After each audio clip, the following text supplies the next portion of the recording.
Movie के start में हमें एक शिपिंग कंटेनर दिखाया जाता है जो कि हांगकांग से साउथ कोरिया में लाया गया था। जब दो आदमी इस कंटेनर को खोलते हैं तो वो दोनों पूरी तरह से शॉक्ड हो जाते हैं क्योंकि इस कंटेनर में एक भी आदमी जिंदा नहीं था, यानी कि सब लोग मर गए थे। इन दोनों को कुछ भी नहीं पता था कि इतने ज्यादा लोग ऐसे कैसे मर गए। तभी वहाँ पर एक सर्वाइवर जो अभी जिंदा था वो इन दोनों आदमियों में से एक का पाँव पकड़ लेता है। ये लोग उसको वहाँ पर बहुत ज्यादा मारते हैं।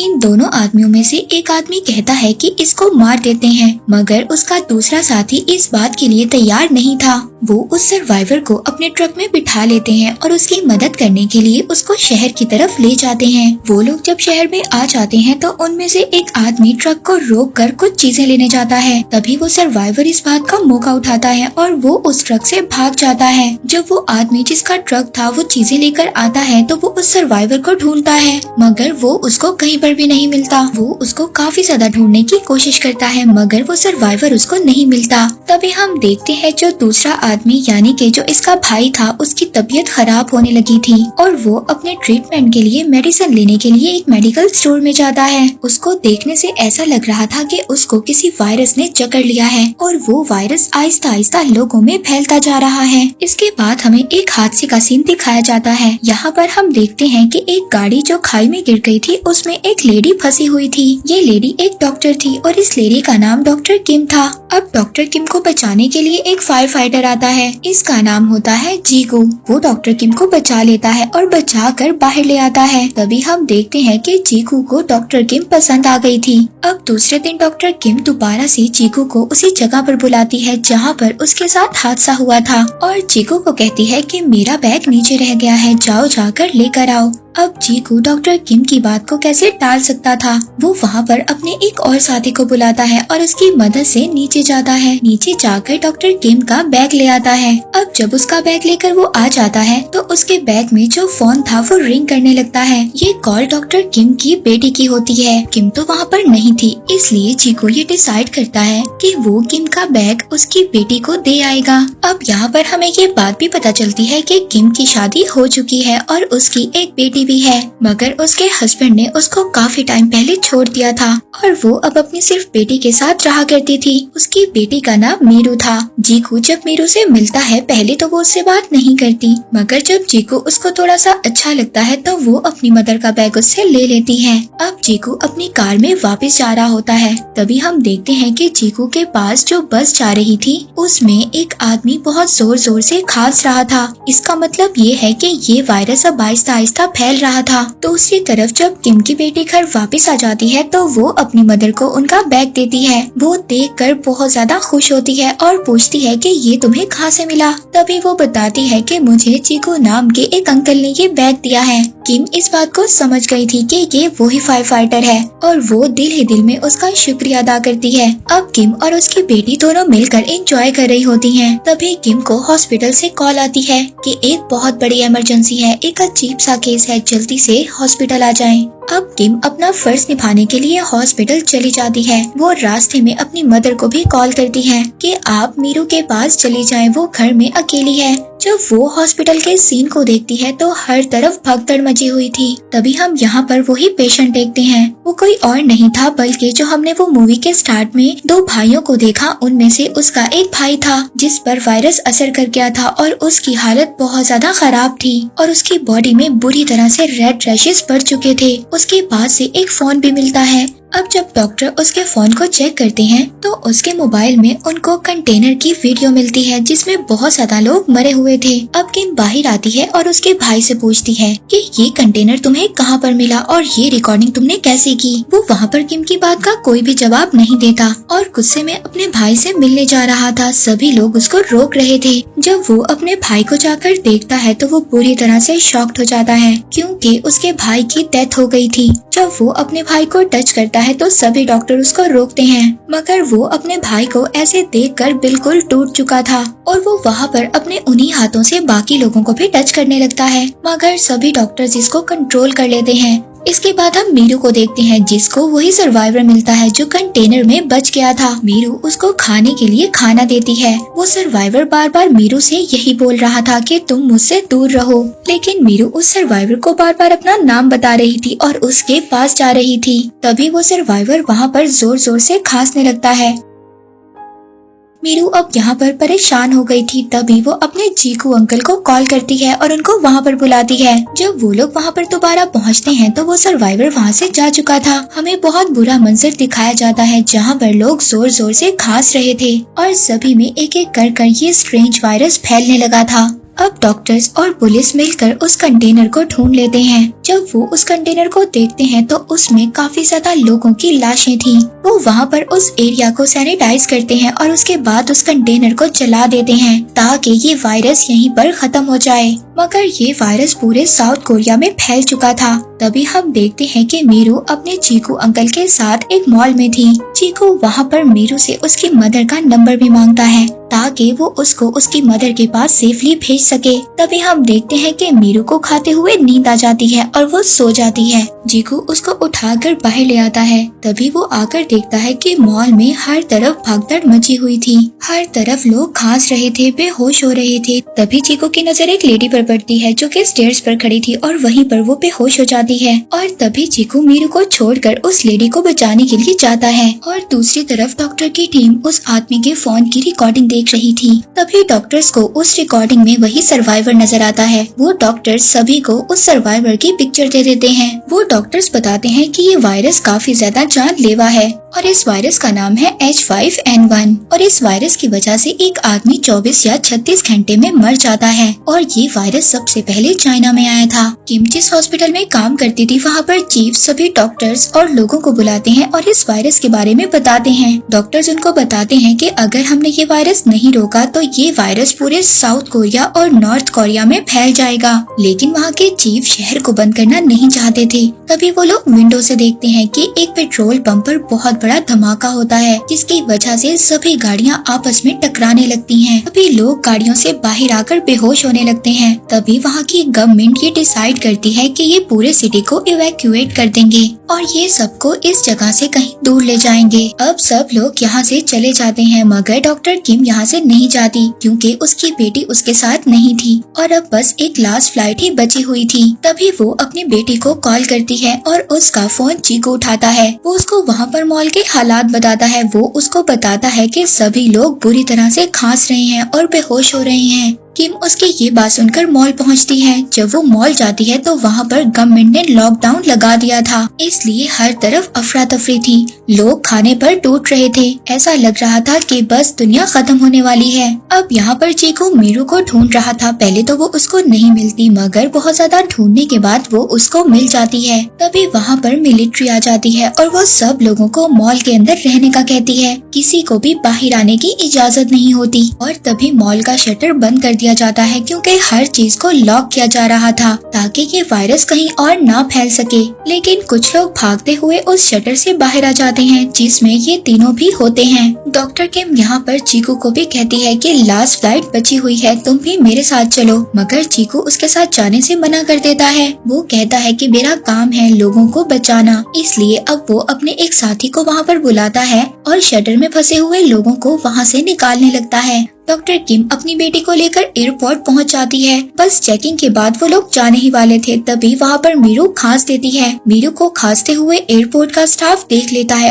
एयरपोर्ट का स्टाफ उनको रोक लेता है। वो कहते हैं कि वो लोग आगे नहीं जा सकते। तभी डॉक्टर किम उनको समझाती है कि इसको एक नॉर्मल कोल्ड है, ये जल्दी रिकवर हो जाएगी और वो उन दोनों को एयरपोर्ट से बाहर निकाल देते हैं। यहाँ पर हमें पता चलता है कि ये वायरस H5N1 है। ये सबसे पहले एक बर्ड को हुआ था और अब ये वायरस इंसानों में भी आ गया था। पूरे सिटी में लॉकडाउन लगा दिया जाता है। जो जहाँ पर था उसको वहीं पर रोक दिया जाता है। अब वहाँ के प्रेसिडेंट मीडिया के जरिए सब लोगों से कांटेक्ट करते हैं कि हम शर्मिंदा हैं, हम इतने ज्यादा लोगों की जान नहीं बचा सके, मगर अब जितने भी लोग बच गए हैं हम पूरी कोशिश करेंगे उन लोगों को बचाने की। अब इसके बाद वहाँ पर मेयर के साथ सब लोगों की मीटिंग होती है। वो इन सबको कहते हैं कि हमें एक बड़ा सा कैंप लगाकर सब लोगों को वहाँ पर रखना चाहिए। लेकिन वहाँ पर सीनियर डॉक्टर उनसे कहते हैं कि अगर हमने ऐसा किया तो जो लोग इन्फेक्टेड नहीं है वो भी इन्फेक्टेड हो जाएंगे और जिन लोगों को वायरस नहीं है वो लोग भी मुसीबत में आ जाएंगे। अब वो लोग कोई भी डॉक्टर की बात तो नहीं सुनता, सभी मेयर की बात को सुन लेते हैं क्योंकि हमें पता है कि गवर्नमेंट के पास एक अलग ही पावर होती है। गवर्नमेंट पब्लिक में अनाउंस करती है कि साउथ कोरिया में एक वायरस फैल गया है और हमें सब लोगों को एक कैंप में रखना होगा।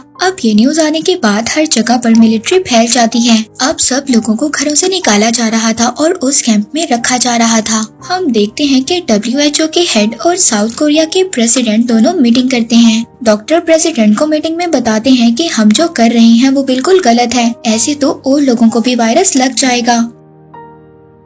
लेकिन वहाँ पर वाइस प्रेसिडेंट डॉक्टर की कोई भी बात मानने को तैयार नहीं थे। प्रेसिडेंट डॉक्टर से कहते हैं कि हमने तुम्हारा अप्रूवल नहीं मांगा, हमें सिर्फ इतना बताओ कि आगे इस वायरस को कैसे रोका जा सकता है। डॉक्टर्स प्रेसिडेंट को कहते हैं कि हमें एक PCR टेस्ट लेना होगा जिनकी रिपोर्ट्स 48 घंटों में आएगी और जो लोग ठीक होंगे उनको अलग कर दिया जाएगा और उन लोगों को 48 घंटे तक उसी कैंप में रखना होगा। इसी बीच डॉक्टर किम अपनी बेटी मीरू को देखती है जो अब वो भी इन्फेक्टेड हो गई थी, लेकिन डॉक्टर किम किसी को भी नहीं बताती। तभी वहाँ पर जीकू को भी ये बात पता चल जाती है। वो डॉक्टर किम से कहता है कि तुम्हें अपनी बेटी को अलग कर देना चाहिए, अगर तुमने ऐसा नहीं किया तो बाकी लोग भी इन्फेक्टेड हो जाएंगे। लेकिन किम इसकी बात को नहीं मानती। वो कहती है कि मैं इसको लोगों से अलग रखूंगी, हमेशा मास्क पहना कर रखूंगी। फिर अगले दिन सुबह हम सिटी को देखते हैं जहाँ पर हर चीज रुक गई थी। अब मिलिट्री वालों को भी वो सर्वाइवर मिल गया था और वो अब उसके लिए एक अलग कैंप बनाते हैं और तभी गवर्नमेंट ये डिसाइड करती है कि उस कैंप में से जो गवर्नमेंट ने बनाया था वहाँ पर से कोई भी आदमी बाहर नहीं जाना चाहिए।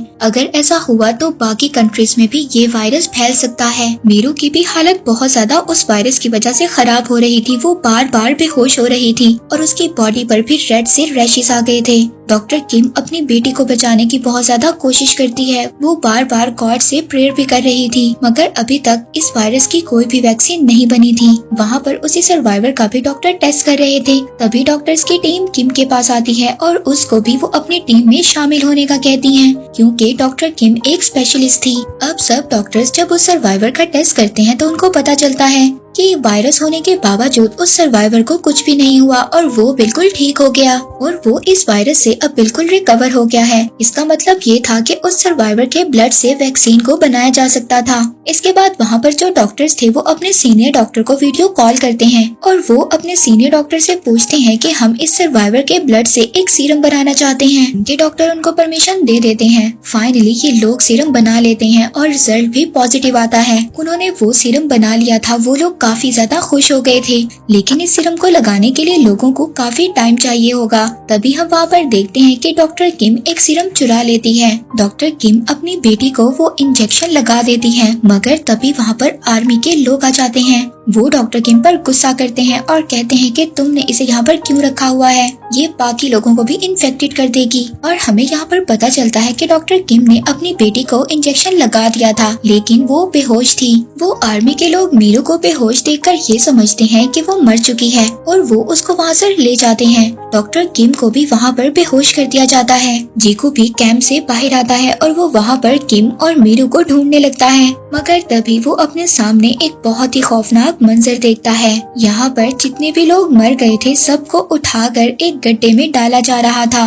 ताकि सब लोगों को जलाया जा सके जो मर चुके थे, ताकि इस वायरस वाली डेड बॉडीज को खत्म किया जा सके। तभी चीकू वहाँ पर भागता है और मीरू की डेड बॉडी को ढूंढने लगता है, लेकिन मीरू उसको वहाँ पर कहीं नहीं मिलती। वो जोर जोर से उसका नाम लेकर बुलाता है। तभी वहाँ पर उसको एक बॉडी नजर आती है जो कि मीरू की थी। वो उसको उठाता है और गले लगा लेता है। तभी उसको पता चलता है कि मीरू अभी भी जिंदा है। दूसरी तरफ किम को भी होश आ गया था और वो भी अपनी बेटी को ढूंढ रही थी, लेकिन वो उसको कहीं पर भी नहीं मिलती। इसके बाद हम यहाँ पर एक बहुत ही इमोशनल सीन देखते हैं। हम एक सोल्जर को देखते हैं जो अपनी मदर को ढूंढ रहा था। तभी उसको उसकी मदर मिल जाती है, लेकिन उसको पता चलता है कि उसकी मदर भी इन्फेक्टेड हो चुकी हैं। उस सोल्जर को अभी तक ये पता था कि इस वायरस की कोई भी वैक्सीन नहीं बनी है। वो सोल्जर अपनी मदर के गले लग जाता है क्योंकि उसकी मदर मरने वाली थी, मगर तभी कुछ लोग उस सोल्जर को उसकी मदर से अलग कर देते हैं और उसको मारने लगते हैं। उस सोल्जर की मदर सबसे कहती है कि मेरे बेटे को मत मारो, उसकी कोई गलती नहीं है।